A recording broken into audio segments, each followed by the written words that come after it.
Hi everyone, welcome back to my channel. In today's video, I will show you how to download files from Evernote step by step. This process is very easy, so let's get started. First, open Evernote and go to the Files section from the left sidebar. Here you can see all the files that are saved in your Evernote account. Now below the search file box, you will see a list of your files. Click on any file you want to download. I will select one of these files.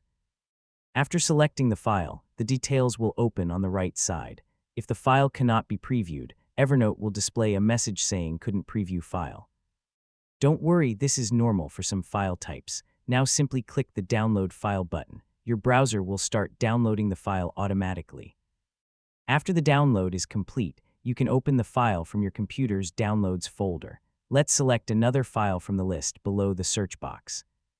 As you can see, you can download any file the same way. Just click the file and then click Download File. You can also switch between the Files, Media, and Docs tabs to find different types of files stored in your Evernote account. That's how you can quickly and easily download files from Evernote whenever you need them. Thank you for watching this video.